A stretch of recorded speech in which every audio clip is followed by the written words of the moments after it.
everyone. My name's Joanna Innes. I'm our district parent mentor. So excited that you've come here tonight. We're going to be learning from Hallie Dunn. Haley Dunn. Okay. We're going to be learning about ADHD. Before we get into it, I want to tell you about an event that Open has coming up. We have our second to last coffee talk coming up at Heritage Coffee this Sunday at 10:30. Oh, did I even put the dishwashing cleaner in? At Heritage Coffee. I remember after this presentation, I need to go to the store and grab some cleaner.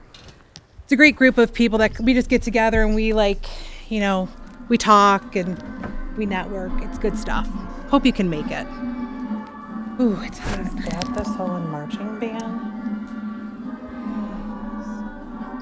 It's really random. Why am I thinking about that right now? Anyway, we have 2 more coffee talks left. Heritage Coffee.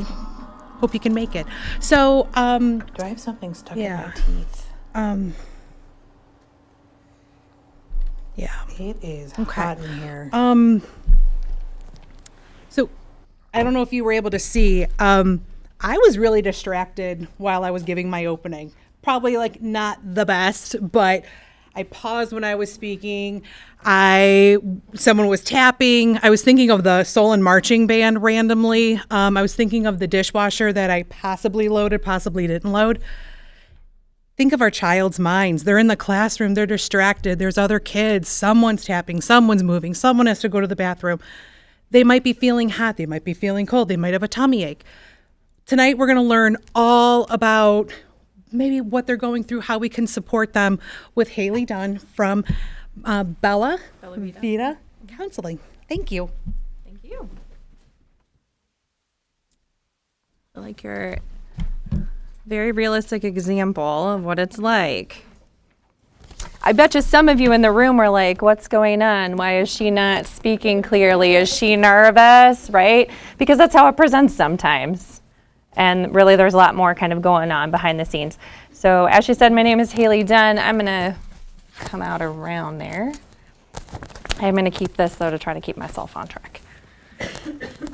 My name is Hallie Dunn. I own a private practice, Bella Vita Counseling in Hudson. I see mostly teens on up that are neurodivergent in some way, so a lot of ADHD and autistic teens.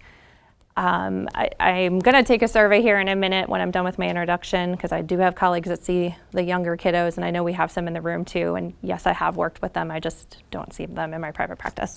I also own Hallie Dunn Consulting. That's the ADHD like me coaching that I do. I'm currently contracted with a school that I go to a couple of times a month, working with students specifically on executive functioning skills within their building as part of their 504s or IEPs. So a little bit about me, next slide. Yeah, that's the next one. All right, so I'm a licensed mental health counselor. My official title is licensed professional clinical counselor. I'm independently licensed. That means that I can diagnose and treat on my own. I do still seek consultation and supervision as needed, though, have no fear, and I get a lot of CEUs. A big piece of my private practice is doing a lot of trauma work, so I am trained in EMDR and brain spotting, which I do incorporate sometimes with my folks that have ADHD and autism, and you'll see kind of why. And how we kind of work that in there too, if that's a needed part of their treatment plan for counseling. I put an ADHD disclaimer on there because my brain wants to tell you all the things about ADHD. I have overthought this presentation a million times, thought about all the things that I forgot, all the things that I could add and change. So we are going to use this as a guide. It is not set in stone that I will talk about every single slide. I really want to make sure that I'm addressing some things that are on your minds too. I ask that it not be super specific to your child. I will take questions at the end. and be able to answer some general things that we talk about today. If you have some very specific questions about your kid and or like academic support or schooling or any of those kind of things, I will be staying a few minutes afterwards. I'm happy to chat with you, or we can schedule a consultation call too. Happy to do that as well. Alrighty, so key points: change it up, be flexible, and give it a time frame, and you'll see why those things are important. This is just a little overview of the things that I hope to cover today. Before I get too far into things, can I get a general consensus of the age, like if you're elementary, middle, or high school? So elementary, preschool or elementary. Okay, good chunk. Middle school, a few you all, high school. Okay, I got a pretty even crew here. Okay, I'm gonna do my best to try to cover things. If you're feeling like, hey, can you give me a little bit more, happy to do so, okay? I tried to cover as much as I could without it being too focused on any particular group. I didn't set that. We had to use Joanne's computer because I bought a Mac because I thought it'd be really sweet, and it is really sweet, but then like you have to have like extra things to like plug into other people's stuff. Will I have access to YouTube? Mm-hmm. Okay, I didn't know if I'm gonna have you watch this. This is Dan Siegel. He wrote a few books. One I brought, The Whole Brain Child. I'll have some things up here for you to look at too afterwards if you'd like. I'm going to have you watch him do it, and then we're going to do it together, and I'm going to teach you how to do it so that you can teach your kids. This is a really great tool just to have in your toolbox. I literally use this from the littles all the way to my very adult clients. One of the most rewarding experiences for me has been to study brain science and apply it to the experience of parenting. And the hand model of the brain that I use to teach parents is very useful to understand that. So if you take your thumb and put it in the middle of your palm, put your fingers over the top, this is a very useful model of the brain. And when we can actually see in front of us what's going on in the brain, then we can change what the brain does. So let me walk you through very basically what happens in this brain and the structures in it. And it goes like this. The spinal cord comes up representing the wrist, and then you have coming up into the skull the brain stem and the limbic area, which work together to help regulate arousal and your emotions and the way you have a fight, flight, freeze response.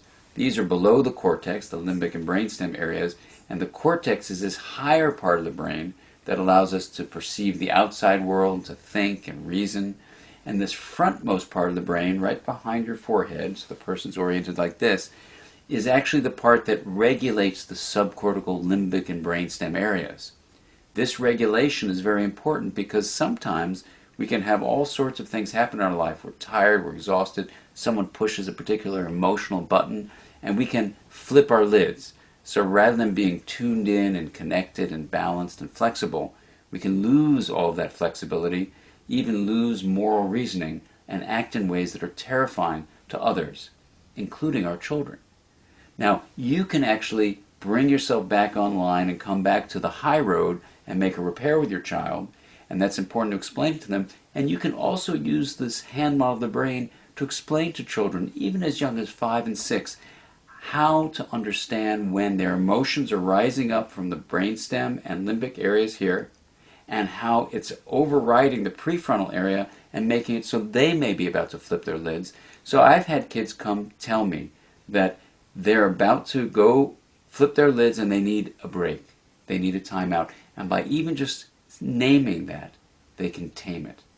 And that's the power of using the hand model for ourselves and our children to help us all make sense of what goes on in the emotional communication that we have in the course of day-to-day life.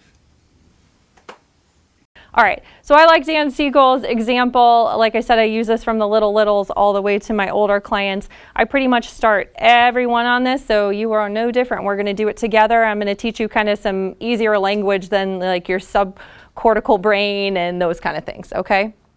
Although I did have kindergarteners that I did this with once, who later the teacher showed me like did like a coloring picture afterwards and kind of drew what they learned, and the kid came and asked her how to spell amygdala. So like they do remember things and they were interested. So we're gonna do it together. So you're just gonna take your hand, doesn't matter which one, you're gonna tuck your thumb in, and then you're gonna put your fingers on over it. If just like he said, when you're looking from the side, we're kind of getting the side profile of the brain. So when you're doing this for yourself, and if you want to teach your kids something like this, and this is going to be helpful later on in the presentation, we're going to come back to it, okay? So what I usually talk to people about is like, our wrist is representative of our brainstem. That's kind of that part right back in here. I like to tell people just like think about that as like your automatic function. So like your breathing that's happening, your heart rate that's happening, right? This is a very, very primitive explanation of this. Then when we open up our brain, our thumb represents our emotional brain. So I like to just call it emotional brain. That's easier to kind of grasp, especially for the younger folks. If we're putting our fingers on top and closing our brain, then that's our top brain or our thinking brain. So you'll hear me today just even kind of talking about our emotional brain, thinking brain. Then on the very front, which he does not talk about in that particular video, but he does in some other ones, is kind of where your fingernails are, would be your prefrontal cortex. So that's where all that executive functioning stuff lives, and that's what we're kind of focusing some of our stuff on today, right? So this is going to come in handy for you because we're going to talk a little bit about emotional regulation and how it is impacted with ADHD. So hang on to your brain hands when we get there. Okay.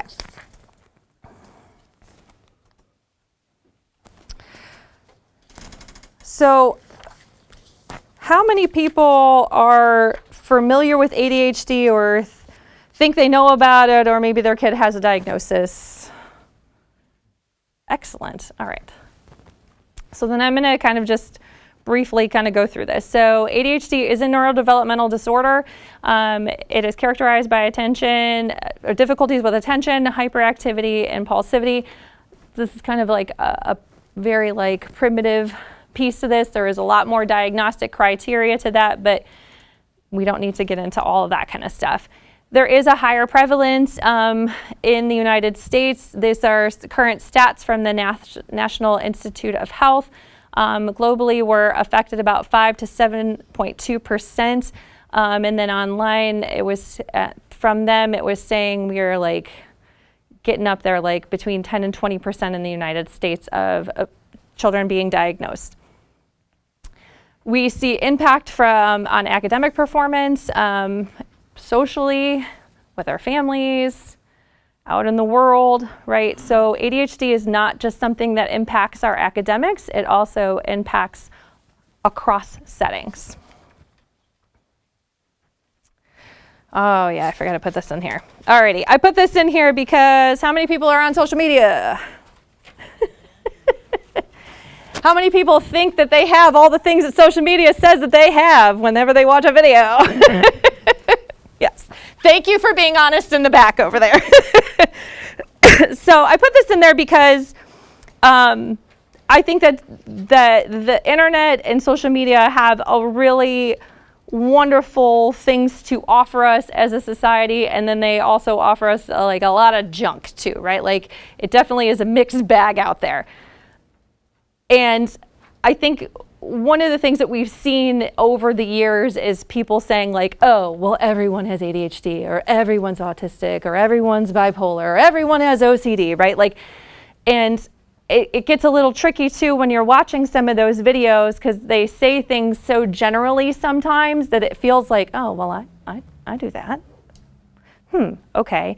And it's not to say that like those things don't occur or happen for people, but there's a little bit more to it. So I brought this up because we're seeing a rise in diagnosis, and I think part of that is from social media. So I think that one of the nice things about that is there is good content out there that people are finding and resonating with, and going to their doctors and going to their counselors and psychologists and being like, I think this is me.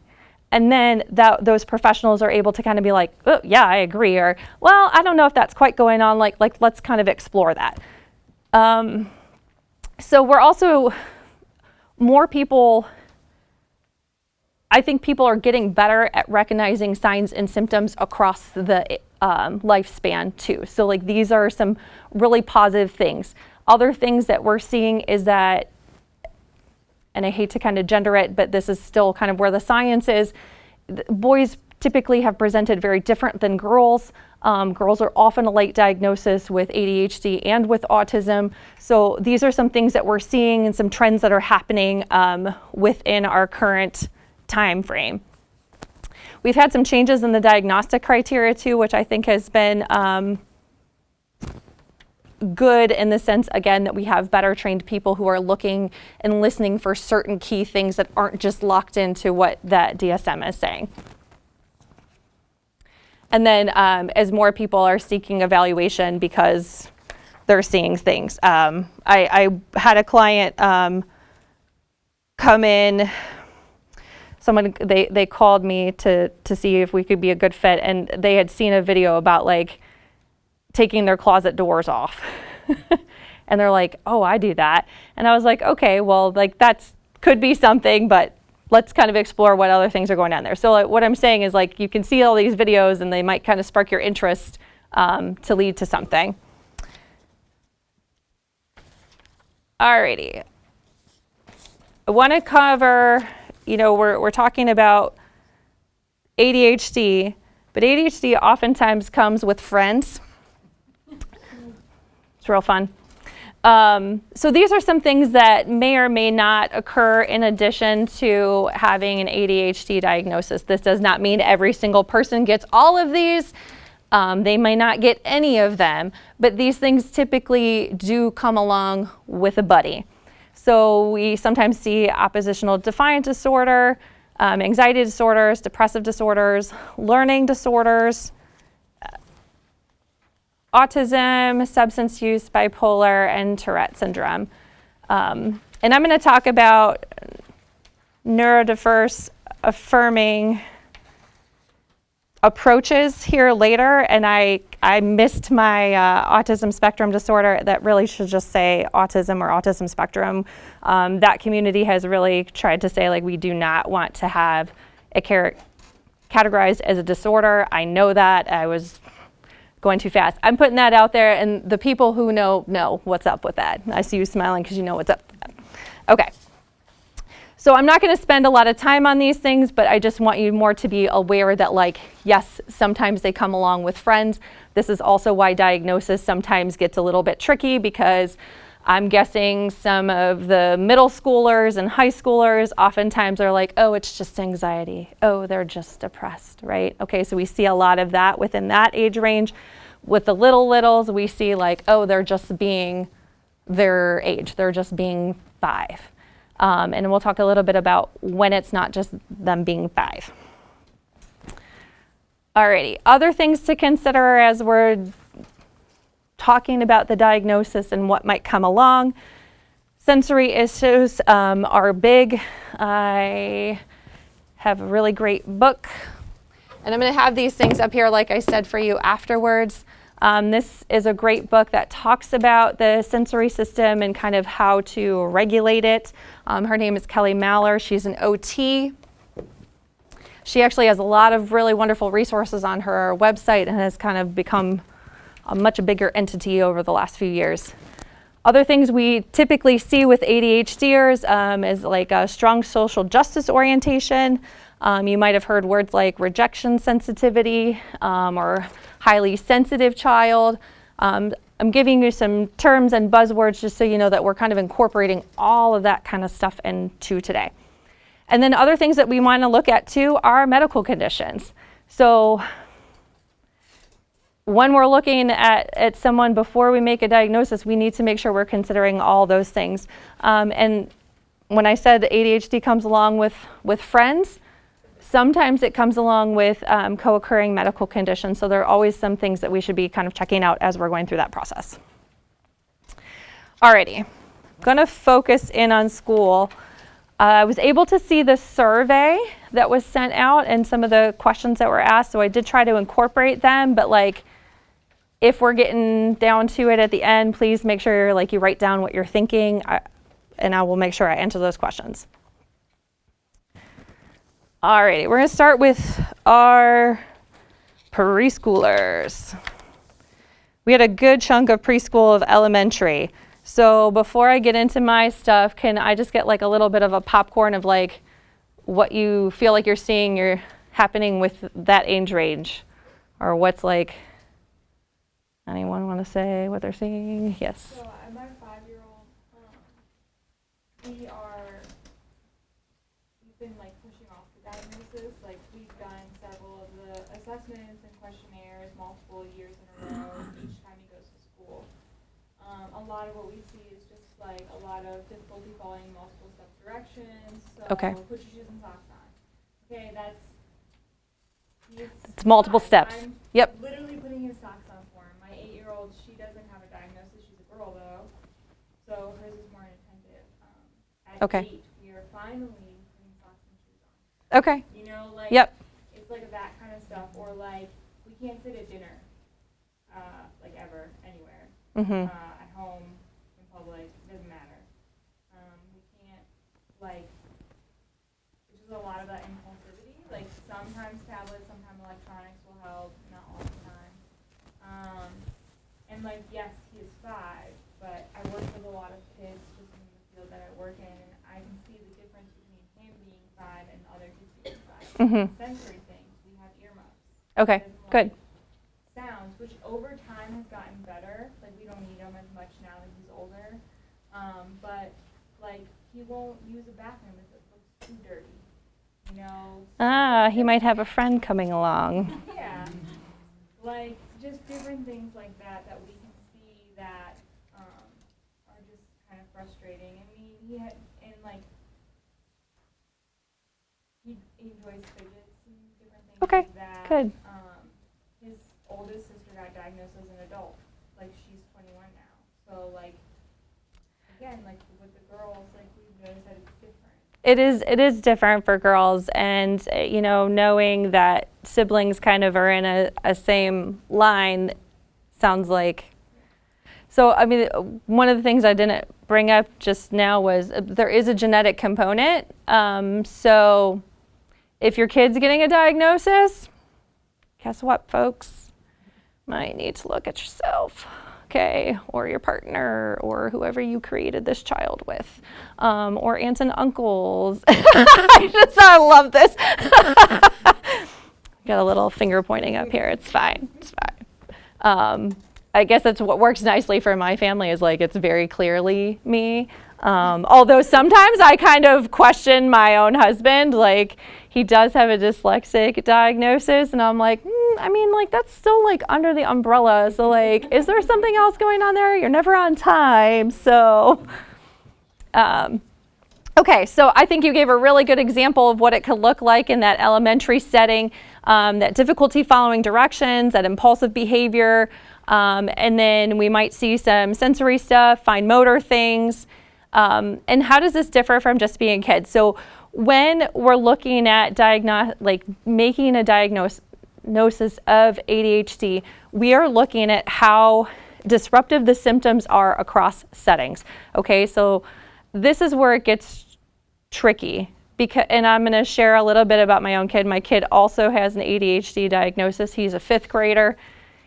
If you saw him at school versus when you see him at home or with friends or in other unstructured settings, you'd be like, oh, that kid's fine, which the teacher basically was like looking at me like I was nuts when I brought it up. He is incredibly organized. We opened up his desk. Every book is organized. There are no papers hanging out, nothing. His desk looks perfect. Even his backpack is pretty well attained. But we see it show up in some of the academic performance, and I'll show you a little bit about where that is. Getting started on writing, really impulsive, really struggles with like the emotional regulation pieces at times.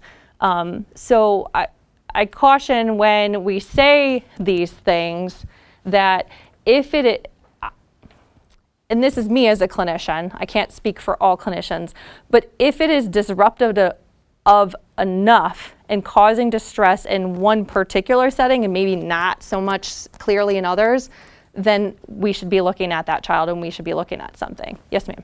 Well, like this year, you just had a very structured teacher. Like the past 2 years, I mean,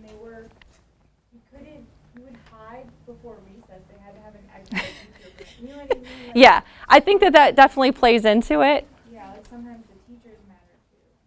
Absolutely, they do. And we're going to talk a little bit, I have some slides around environment and all that kind of stuff. So we'll talk a little bit about how that impacts things. Alrighty, my middle schoolers. So this is where we really start to see the students that have kind of been doing pretty well. This is a good example of my kid. He's right at that age where it's starting to kind of fall apart, where he's missing assignments, not finishing the backs of worksheets, not bringing things home, forgetting where he shoved his homework after he did it to turn it in, right? This is where we see a lot of students who might have been missed or might have been kind of more of that inattentive type, where it really starts to be like pronounced. Because once we start hitting middle school, teachers want them to be a little bit more independent. They're trying to give them more independence. They're not reminding them as frequently. They're wanting them to use planners, which we will get to. And they have to transition between classes and manage multiple assignments. One of the things that my kid does is he will take his entire backpack to the other classes. And we see this, you're laughing because your kid does the same thing. A lot of ADHD, my ADHD and autistic folks that I have worked with over the years, oftentimes will just take everything with them and never use their locker because it's just another like pit of despair essentially, and they will never find whatever they put in it. And so that has been a strategy for some of them, which sometimes is tough because some of those books are really heavy. We also start to see a lot of like peer relationships and social challenges because the social dynamic also changes in middle school. And it's kind of that awkward time of, I'm not really a little kid, but especially for my ADHD and autistic folks, they oftentimes, because again, we're talking about a neurodevelopmental issue within their brain, oftentimes they will still feel a little bit attached to their younger peers or what their younger peers like. So then they kind of feel like, oh, I should be like the big kids here in middle school and like I'm gonna be in high school soon, but like I still like to watch Paw Patrol, or I still like to watch, I'm not gonna knock Bluey because I watch Bluey, but but they still might gravitate towards like younger shows or things that brought them a lot of comfort during that time versus transitioning into being their chronological age. And then I put like, sometimes we'll start to see it in 4th and 5th grade. Again, this kind of depends on teachers, structures, school districts, and kind of the expectations as they're coming up into that middle range. All right, and then in high school, we had a good chunk of high school people here. 9th, 10th, 11th, or 12th? 11, 9, 11. Okay, so freshmen and juniors. Alrighty, so I'll split it then. So like the 9th and 10th graders is a big transition into high school, okay? So supports are gonna go away even more. Structure is going to go away even more. They have to now balance academic demands with extracurricular activities. In high school, there's typically a lot more opportunity to be involved within programming in the school, so then they have to kind of figure out the social dynamics of all that too. Long-term projects are often very much an issue in high school. Writing assignments, anything that requires like a rough draft, painful, okay? And then transitioning to post-secondary. So then we've got our juniors and seniors who are now told, hey, you're gonna go like graduate and you have to get a job or you have to go to college, and like that's your option. And they're like, okay, but like I'm still in school. And then we're like, oh, well, even if you're not gonna do those things, you have to do all this standardized testing. You have to take the practice SAT. And these are all kind of stressors that we see and can be a real challenge for our students with ADHD. Testing is often prioritized. Once we I see another big shift when we go into college too, because college really is a lot of testing and papers and less like the extra work that you can kind of buffer. So I'll see like a lot of grade changes in that section of folks too. So testing's prioritized, but they can still kind of like make up things, or teachers still might give them like a grace period. Alrighty. So before I get too far into this, one of the questions on there was kind of essentially about what we call 2E kids. How many people are familiar with the term 2E? Okay, a few of those. So 2E refers to something called being twice exceptional. Essentially what that means is that we have a student who is really strong or like has really high scores or is really intelligent in certain areas, and then it really struggles in another area. The way you might see it like on an IEP would be like they have like a math learning disability, but like they're super strong in like all their writing and reading and all that kind of stuff, or flip-flops. And that, again, I'm making that very general, but that's kind of what you might see in terms of like testing and how it might look on a school document. So those kids sometimes are missed too, again, because we'll get into some of the school stuff. I'm getting ahead of myself. This is where my brain's like, oh, all the stuff, I gotta tell them. 2E kids are sometimes missed or struggle to get supports or accommodations because they do so well in certain areas. So oftentimes we'll see kids who are really struggling with their executive functioning, but like they're really super smart and they get really great grades and their testing all looks really great and everyone's like, well, it's fine. And we're like, but it's not fine. Like, it's driving me nuts. It's driving them nuts. Like, they're an anxious mess because they don't know where anything is. But yeah, they're really smart. But like, we need to do this other whole piece to help support them in the academic setting.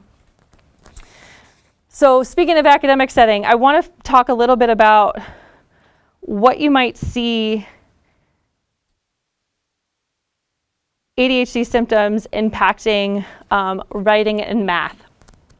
So the last 2 years I've been contracting, like I said, at a private school in Beechwood, and I work predominantly with girls there, but it's been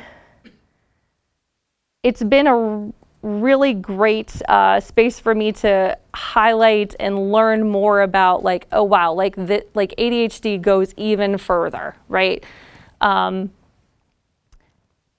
When the biggest things I see is impacts in writing and math, writing, reading, and math. Sometimes students will get an additional learning disability with reading or math, but not all the time. Again, that's kind of where those like 2E kids come into play.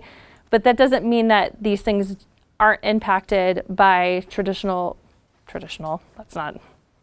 by ADHD symptoms in that executive functioning. So in writing, so how many of you, and you don't have to raise your hands, I just want you to kind of like think about your kid while we're doing this. Your kid gets a writing assignment, okay? And I'm gonna make it kind of general because I know we got like a long timeline of age range here. Your kid gets a writing assignment, so we'll think of like our middle school on up, okay? And they're sitting there and they're like, okay, you need to write about a book. And let's see, what's a general like kid book? I don't know these days anymore. Anybody got a book for me? I just do better with examples. Magic Treehouse books, perfect. Okay, so Magic Treehouse books, the only one that's coming to my mind is the ninja one. I don't know the story, I just know the cover. All right, so it's a ninja Magic Treehouse book, okay? High schoolers, you just have to kind of pretend and go with me on this one. Alrighty, so they're told to read the book, and then they need to go write a report on it.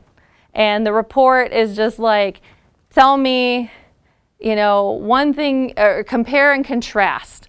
Compare and contrast the main character with this. And then the second part of it is you need to tell what the story was about. So how did it start? What's the climax of the story, and how did it end? Oftentimes, students with ADHD, it's not that they don't know what they just read. Most of them are very much know what they just read, unless, again, we have a very like some comprehension stuff. We're not talking about that. They know what they just read. They can sit there and I can tell you all about the Ninja Magic Treehouse book. You put me in front of a computer and you say write about it. How many of them have students that would just sit there like this? Exactly, right? My kid does. I know that. I do it. I just sit there. I'm like, I don't even know how to get started. Where do I start? Okay, well, what characters am I choosing? Okay, well, what happened? Well, is that the climax of this story? Because this also happened, right? So like, it gets a little like, they get a little locked up. So I see this a lot within writing. Fluency, too. The biggest things I see, and I am this happened to me a lot, actually, in school. My husband, when we met in college, he started reviewing my papers because I would be like, you have your friends like, read over your paper before you turn it in, right? And he would say to me, he's like, I can tell when you're done with a paper. And I'm like, what do you mean? This is before I had a diagnosis. I was a late diagnosis, which I don't know how, because my whole family, but that's okay. Another story. But he'd be like, I know when you're done. How do you know when I'm done? He's like, I can just tell. He's like, it'll be like really like nice and like there's nice sentences and everything's flowing. And then all of a sudden it's just like, you're like, whatever, I'm done. He's like, and all your sentences get like short. There's no flow. It's just like conclusion, the end. Okay? And I share that to say that I am not alone in that. I by your laughter, I know that you probably see this with your kids too. In math, we see similar things where it's the getting started on the thing because it's like, oh, I learned it in the classroom. I don't remember all the steps, okay? So both writing and math require multiple steps. And this is where we have some struggles with our folks who have some executive functioning stuff going on. So in math, what I see oftentimes is forgetting how to do the actual problem, and then missing steps. And then the other thing is minor details. So I'll use my kid as an example again, since I can't use client examples. I gotta use my personal stuff. But my kid oftentimes will forget to label things. So if the answer is like, how many roses did Mr. Rose have left? And it should say 14 roses, he just writes 14. Problem's done. I'm done, right? The other piece to this is like, explain how you got that answer. Oh my God. I don't know if this is like a proud parenting moment or like I should check myself. He has written on 2 different papers over the years because that's how my dad taught me how to do it and because that's how math is done. Those were his conclusions. But oftentimes, again, students with ADHD, like once it's done, it's done. Like why do I gotta explain it? I did it for you. So I see that, and then again, the missed details still, I'm sorry? That's exactly what my son says. You need to elaborate on that a bit more for the teacher so you would have it more, but then he's like... But I did it, it's correct. What's the problem, right? We'll talk a little bit about, I know I'm getting short on time, so I'm gonna have to like speed through some of this stuff. But the other thing I see is missed details. Mistransposing numbers, especially if there was like erasure and things like this. And so students will oftentimes kind of miss that. So I could talk literally forever about ADHD. So I want to make sure I'm actually giving you some other things. I know I'm validating a lot of things here, but we're not going to go out and watch that because I don't want to do it. We just don't have time because I'm going to I told you this was just going to be a guide and I was going to go off what your needs were here. But feel free to watch this. I actually did put her as a resource on the last page, and I'm going to verbally give you a few more at the end here. Motivation is oftentimes asked of me, like, how do I get my kid motivated? And not just in my ADHD autistic folks realm, it's pretty much like literally all teens, okay? So I'm gonna bring it back to our brain hand here, okay? So if we're talking about our prefrontal cortex, can anyone tell me when your prefrontal cortex is fully developed? 20-something. All right, hey. Gotta love social media and the internet. You are a smart group, yes. Okay, so yes, so we know that, right? Does anyone know when you have the largest growth of your prefrontal cortex? Come on, you got this. You got it. The teens. Yeah, your teens to your mid-20s is a huge growth. You know how babies have a huge growth from like birth to 2, 3-ish, right? And they learn all those skills, and then they like have a big sleep regression because they like learned how to roll over, and you're like, please sleep, right?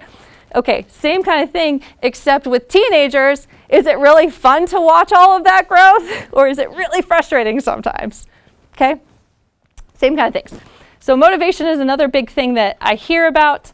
The How to ADHD channel on YouTube, it is a female. She was a later diagnosis, like teen years, I believe, if I'm not mistaken. She has a lot of really accessible videos, and they usually like have little cartoons. They're usually under 10 minutes. So like when I say accessible, I mean like you're not gonna be like, okay, I'm bored. Like where's the thing? Okay. I really like this one. She has something that she talks about as the motivation bridge, and why we need certain things as ADHDers in order to get across the bridge to complete the task. The key points of that video are talking about we need needs to be new and exciting. We need novelty, so we got to have some interest in it. And or some buy-in, we'll say even, and then time. We need a deadline. So I often tell parents, if your child is on a 504 or an IEP and they have extended time, yes, I want them to have extended time. They still need a deadline. Okay, so if they're getting time and a half to finish a project, and you know the rest of the class has 2 weeks, they have a month, we can't be willy-nilly about checking in of like, oh, did you get that done? Like they need a deadline. Does that mean that they're gonna spend the entire month working on that? Probably not. They're gonna do it probably pretty last minute. And I know that's frustrating as a parent to watch that, but it's not uncommon, and there's some strategies we can try to get students to do. Some are more amenable to that than others. Mostly it's just kind of like checking your own emotions on that. Alrighty. Organization and time management. I have some more goodies here.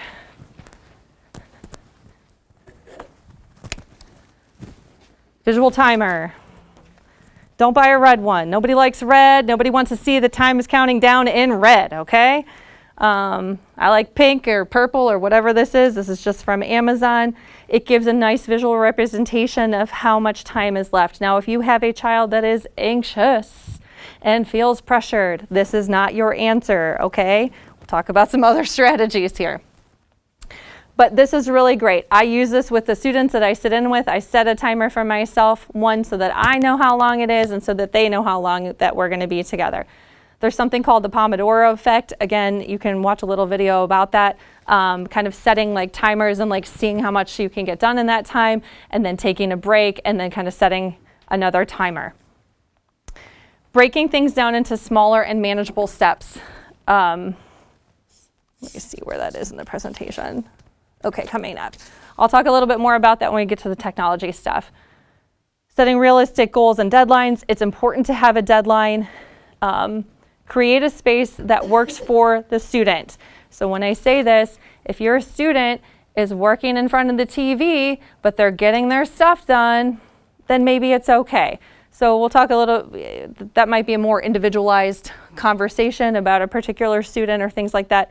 But my thing is like, if the kid is getting it done, okay. Like that's what's most important, right? But setting some spaces and areas that this is okay, this is not okay. That doesn't mean that they get to have their iPad and the TV and their worksheet, right? So thinking about things that work for them. Big thing for me when I was growing up was doing my homework listening to music. And my mom used to come in and turn it off and be like, how could you concentrate with this on? And I'd be like, I can't now. Yes, ma'am. I, as an adult, watch Netflix while I work. Oh, 100%, me too. Can't work without it, honestly. I've got my comfort shows, ones that I've watched through plenty of times. They run in the background, and then I do my stuff. So extended time, still need a deadline. And then expect that some students will still do the thing last minute. I said planners typically do not work for an ADHD student. What does seem to be a better choice, and I have an example of a planner here. I don't have the example of what I want you to use, but if we have to pick this up and open it and find the page and read it, there's too many steps. That's why planners don't work, okay? We cannot keep telling ADHD folks and our students to use a planner. There are other things that are more accessible than trying to open up a planner. So what I do suggest oftentimes is having digital reminders. So if your student, my phone's over there, if your student is allowed to have a phone or an iPad, use the timers on it. Use the calendar reminders. If you have a central space in your home, put up a calendar so that they know what's coming or what's expected. The one thing I have worked that has worked pretty well with some of the high schoolers and middle schoolers I've been working with recently is printing out the whole month calendar and putting it at the very front of the binder. So that's been kind of an experimental thing. Which may or may not work, or you might want to try something like that. Time management. We talked a lot about timers, calendars, time blocking techniques. So again, kind of allotting specific time to do things. This doesn't really work for an anxious kid who feels pressured by the time. This is more for a kid who needs that structure. Prioritizing tasks based on importance and urgency. This is a skill that will likely need a lot of support to develop well into adulthood. How many of you are good at prioritizing your tasks as adults? Oh, good, a few of you. Excellent. Okay, when do you feel like you learned that skill and were feeling really confident about your ability to prioritize tasks? What did you say? College, okay. All right, right. So giving your students the benefit of the doubt on that one and really helping them learn like how to prioritize. This is something that many adults still struggle with too. Visuals. Visuals are universal design. Everyone benefits from visuals. I have Post-its on my refrigerator in my office that says, take your leftover food. I have one over the thing that says, make sure you turn off the air, right? So if there's certain things that you regularly forget, you put reminders out for. For students who have executive functioning struggles, they, I promise you, will do well with visuals. If there is a picture of what they are supposed to do or where it's supposed to be in a central location or on a specific location, that will help develop the routines, that will help improve memory and retention around those things. Will they still need reminders? Probably. But if we have these things in place, it really, really, really does help.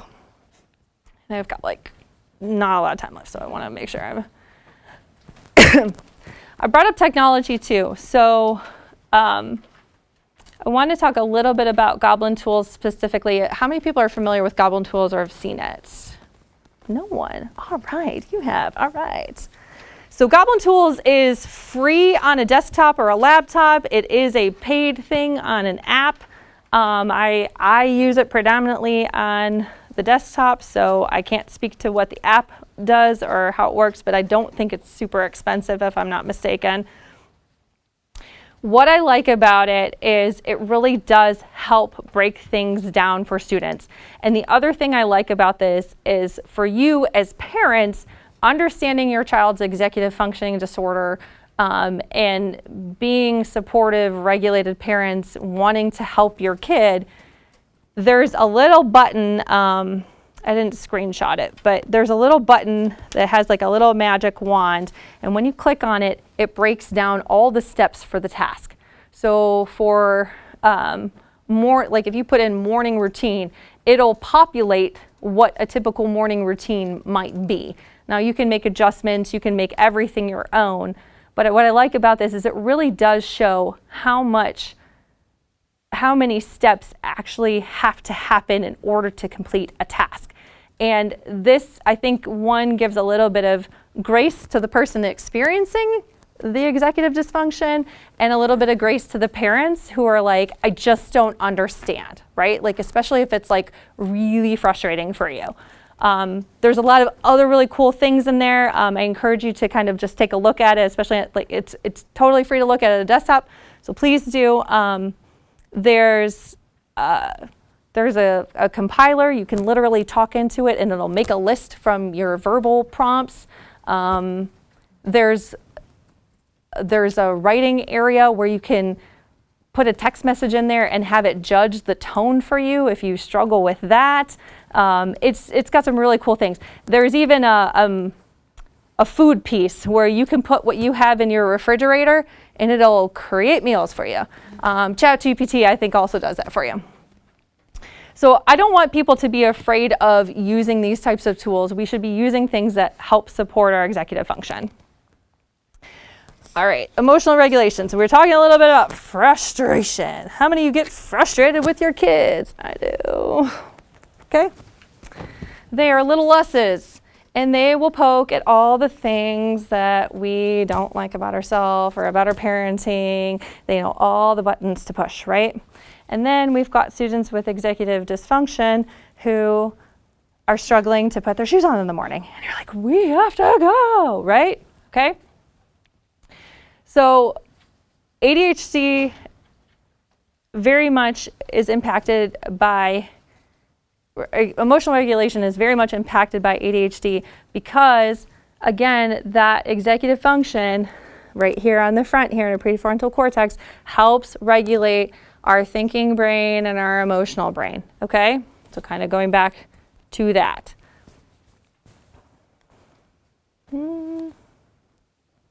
Okay, so what can you do as a parent?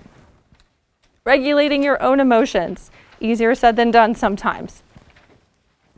When you are modeling healthy things around managing stress and frustration, that helps them.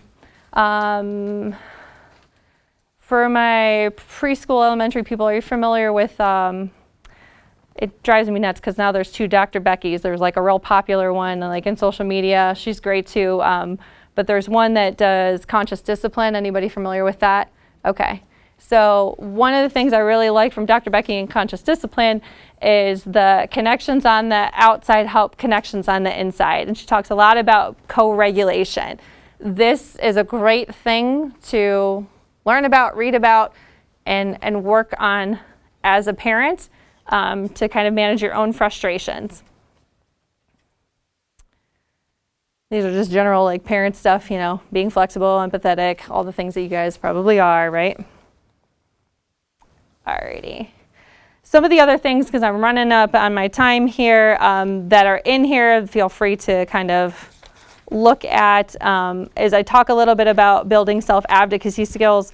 One of my big things with working with students specifically who have or are receiving accommodations or modifications within their school or classroom settings is for them to be, see, it knows. It knows. is for them to be a part of those meetings in an age-appropriate way. So I see you shaking your head, so it sounds like you probably encourage that here at Solon. That's always great to hear. Every student can be a part of a meeting in some capacity. You just have to think about what that's going to look like for them. So that's like my big pitch on that part. Just kind of going through.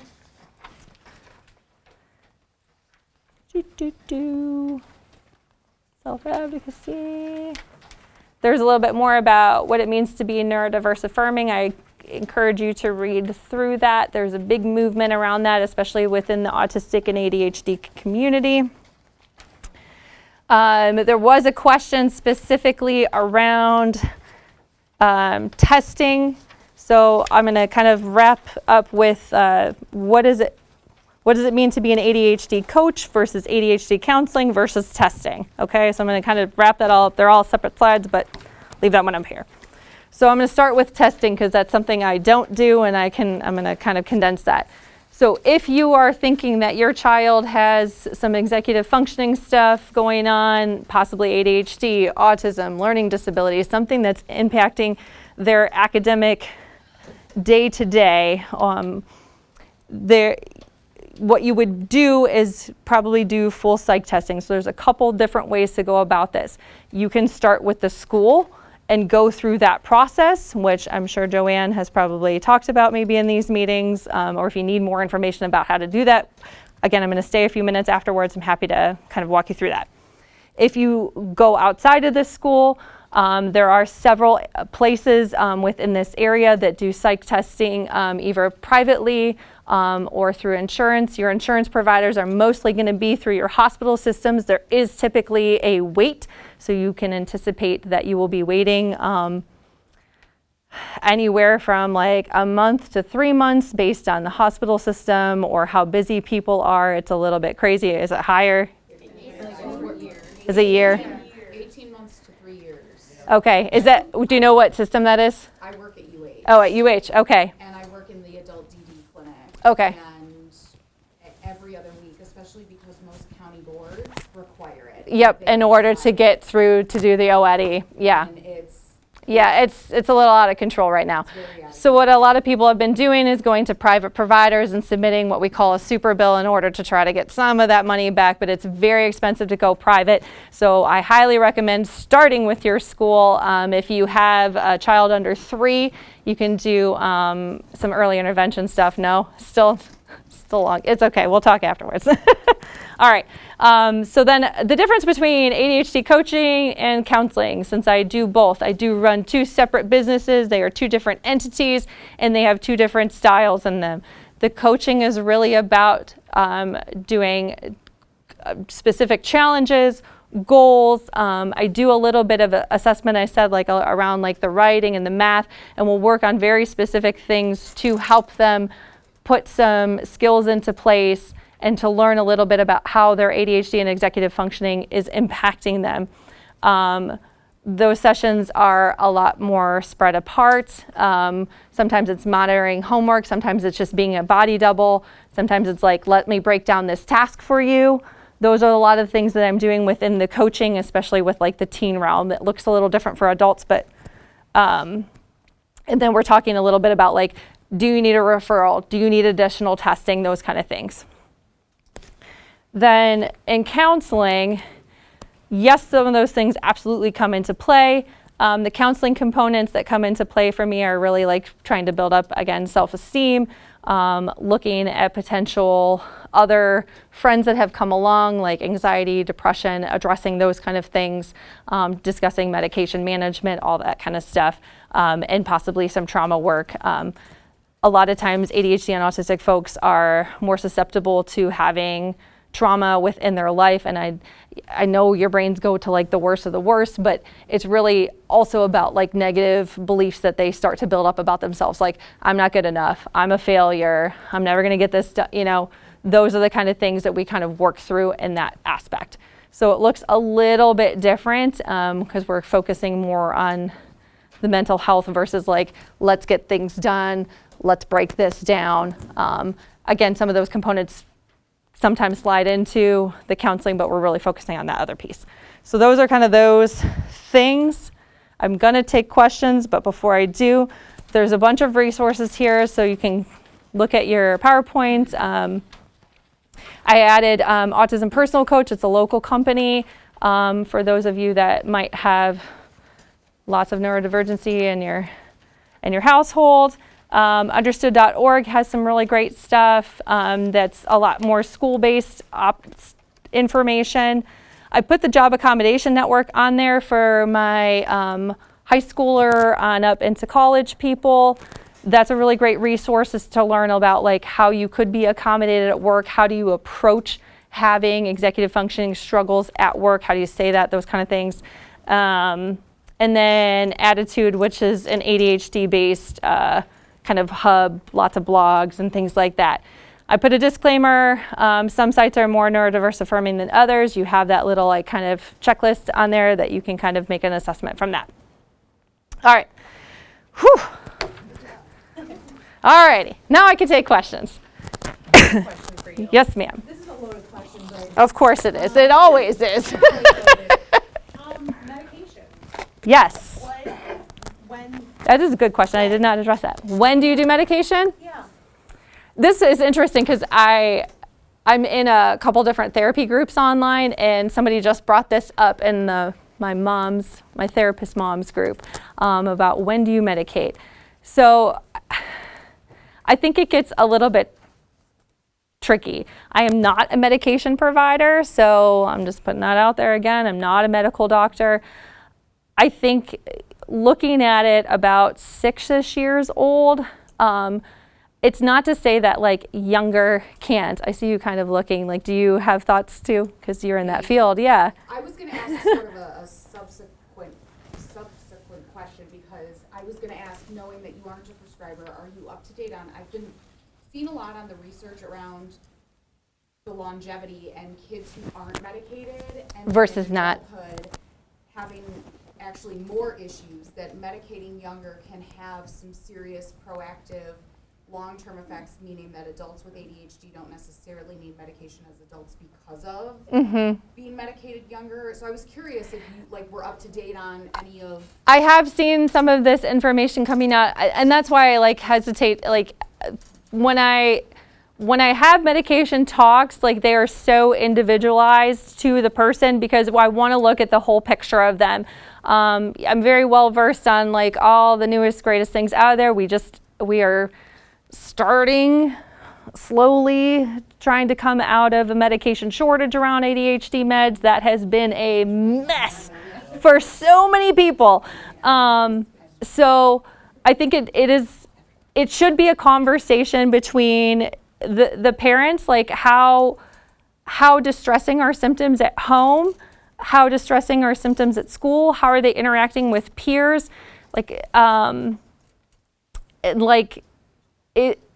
so medication, and medication doesn't necessarily just have to be an ADHD medication too. So some of the younger kids might do well on something else to kind of target like a symptom versus like the dopamine and the stimulant that is typically prescribed for ADHD folks. So I know I'm kind of like tiptoeing around this. If you have very specific questions and we can speak in a little bit more detail, I'd be happy to answer a little bit more. Yes, ma'am. I work in foster care, and so like I have kids that are under 5 that we look at the ADHD and medicating them, obviously because they do have more extreme behaviors.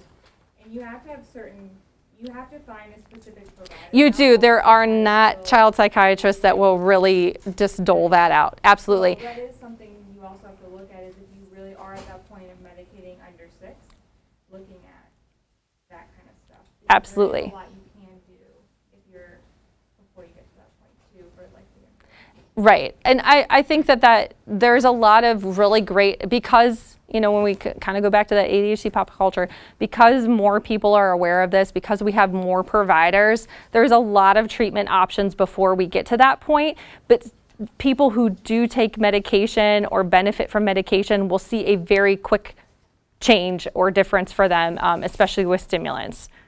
Yes, ma'am. Orange. A what? Non-medication. Thank you.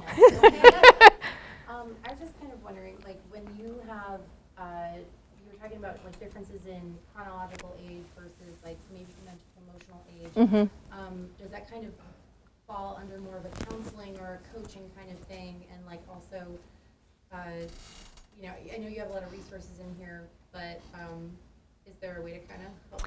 Yeah, I think that I would say from my perspective as doing both that could easily fall into either.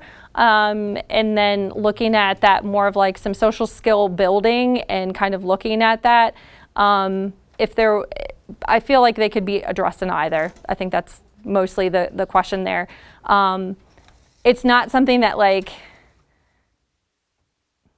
that's something that's going to carry on well into adulthood even. Like if you look at like ADHDers and autistic folks, like oftentimes when I'm meeting with them, there's a lot of like loneliness and a lot of like, I don't know how to be a friend. I don't know what they mean by this, right? Like these are struggles that kind of continue. So that early intervention piece of kind of working on that and helping them identify some of those things would be good. And I think both would be appropriate. Yes. So you talked about the importance of visual aids and how handy they can be. How do you keep them from fading into the background? I didn't. I as soon as I like got through that slide, I was like, oh, I didn't say that part. We'll go back to my first slide. It was like, we got to be flexible. We got to change it up. Okay, so it's important to change it up. So one of the things that I do is I change the colors of the Post-its for my reminders to kind of help me out, or change the writing. So kind of changing the background, changing the location sometimes can be helpful. Changing the order. Again, this is not taking into account students who might be like, it's out of order now, right? Because that's a whole different thing. So kind of changing some of those things up too, or building out the skill. So like if, I'll use our pandemic example. I had it, I just made a checklist and drew like little pictures. I like to draw, that's fun for me. I made this real pretty thing and I put it in a 8x10 from Mark's and put it right next to the door to the garage. And then we had our little dry erase thing that we went through our checklist. So that was like kind of fun for us. It was new. And now we don't need that anymore. Now it's just a verbal prompt. He had a visual schedule for his nighttime routine. Since he was a toddler, he is going to be 11. He still does the things in the same exact order. So they do work, they just need a lot of reinforcement. So part of them not fading in the background is kind of changing them up, maybe adding a skill or adding a thing, taking something away, changing the color, changing the location. And that also dovetails with why electronics have a leg up, because they can push notifications to you. Sure. Not rely on you noticing something. Yes. So I think, electronics get tricky, and I have a whole thought process on use of electronics and things like that too. So I think that one of the things that has been harder is that things move so quickly. Like if you look at past TV shows versus what we have now, like the colors and the movement are significantly faster. And all of these things are very much impacting our young people's brains and bodies. So it's something to be mindful of. I think I'm just like you. I'm a parent. My kid absolutely has a tablet. My kid watches TV. One of the things I did change up for him though is he is not allowed to watch YouTube on his iPad. He is only allowed to watch it on the big screen TV. One of that's for some general monitoring for me, not that my kid watches bad stuff, but I always tell him this. I'm like, it's not that you're watching bad stuff, it's that people put random stuff in videos that I don't know about and I'd like to hear about it so I could stop it or have a conversation, okay? Also, I'm just a little not trusting. That's my own stuff. Okay, so he watches on the big screen, but part of that too is to give a little bit of visual distance and to stop the easy clicking to the next video, to the next video, to the next video. You had something back there. Yes, congratulations. This had it's fairly new thing, the game. Oh, the ADHD game. Is it something, and I haven't been able to process it yet because it's a prescription thing, but it's not sent to the pharmacy, obviously, so there are a lot of kind of new thing I needed to, I kind of stumbled when I was had a busy period at work, so do you know, can you tell more about that? Yeah, I think that it's still pretty new. There's not like The data that I've seen from it has been from like the people who made it. So there's an ADHD game. So it was developed to try to help with attention and focus essentially. I don't see it as a bad thing at this point. There are therapists, like there's like a whole group of neurodiverse affirming therapists who do gaming therapy. So like there's definitely a component to that where like they're gaming together and talking through things. So I don't think that it could be a bad thing. I just haven't seen like a ton of results from that, and I don't have anybody personally that I've known that has used that. So we'll try and then we'll report. There, I would love that. I would love that. Please do. It's something that they, because they utilize the urgency to game. I don't know if many of, I mean, my kid is like, he has a dependency of. He wants the video games. Including gaming, of course, nowadays. So they're utilizing that because they really want to do that, but they're making them, in order to get to the next level or something, they have to figure out how to, they structure. So yeah, so just, skill building, like, function somehow. slowing down. But I'm not sure if that's, I just want. No, I think that I could see why that would be like a cool potential thing, for sure. Yes, sir, right in front.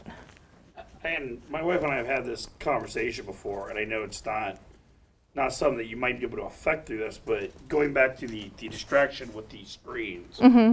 So I guess we'll just compare it. Like, if I was an illegal drug user and I went to rehab and I got clean, in theory I could live my life and try to stay away from places that are going to expose me. When you're a kid that has the attention deficit problem, I know the school's not going to change this.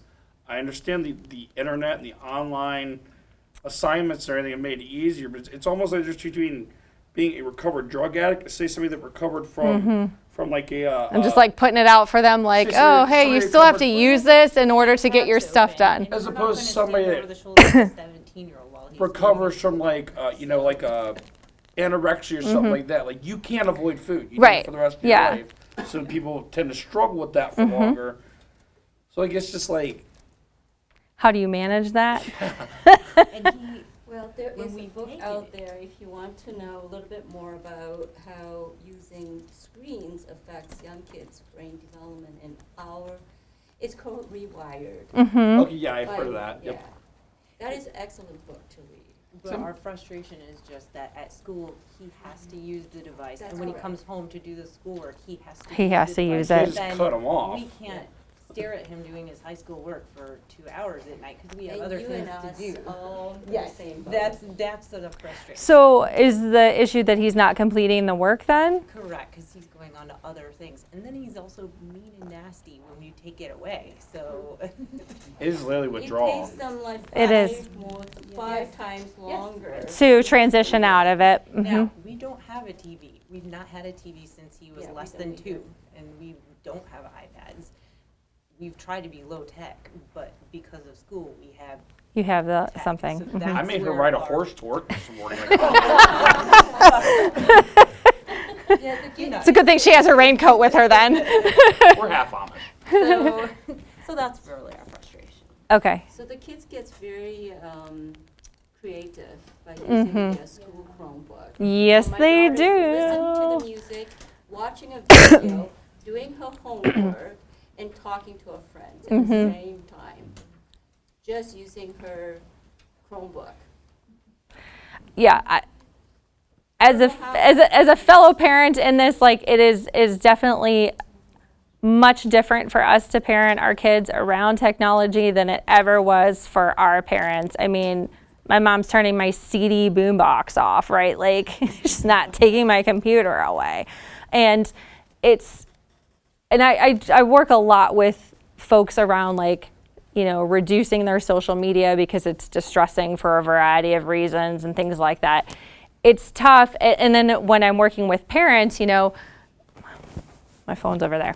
But like oftentimes we're on our phone and our kid just sees us on our phone and it's like, oh, you're always on your phone. And it's like, but everything is in that phone. Our communication's in that phone, our work is in that phone, our games are in that phone. Our billing, like you're paying your sewer bill and you're putting an Instacart order in for groceries, and so texted you about practice tomorrow, and can you take their kid with your kid, right? Like, they're not seeing all the things that happen. Like, if you think about when you grew up, you saw your mom or your dad on the phone. And then when personal computers became more of a thing, you had a computer room or a spot for your computer, and everybody had to go to it. So this gets really tricky as a parent to try to manage all these things. So what I want to encourage you to do is talk to your kids and set up like what feels like a fair system for everyone. So if they want to have music on while they're doing it, sure, that's fine. You can't talk to Sally too, though, right? So like trying to kind of manage some of that stuff. And then again, that gets tricky because a lot of these things, they want them to collaborate with fellow students. So I'm here to say, like, I'm with you on it. It definitely is a struggle. And there's usually more like individualized solutions to try to help mitigate some of that, to keep them doing well at school. I'm like way out of time. I ran over. This is my life with ADHD. Thank you so much for being here. Like I said, I will stay for a few more minutes. I have some sensory stickers I'm going to pass out. I love the idea of the visuals, and we're very fortunate. Put it somewhere in our fun. You can take two if classrooms, you want. When our kids are here, they're in a highly organized, high structure environment with a lot of visuals.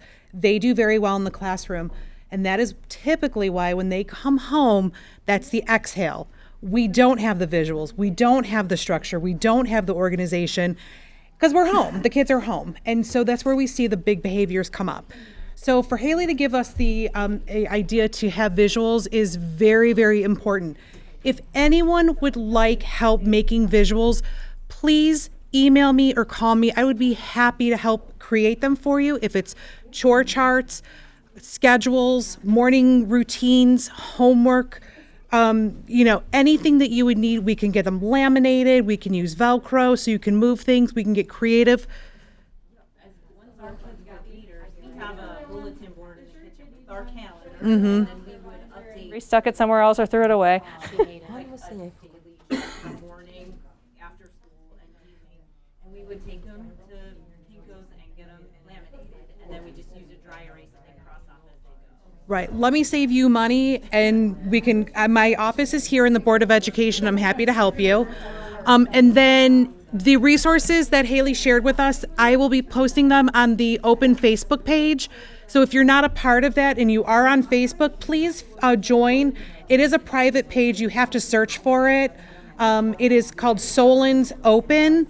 There's like 3 questions, very simple to answer, and then one of the admins will let you in. Thank you so much for coming out.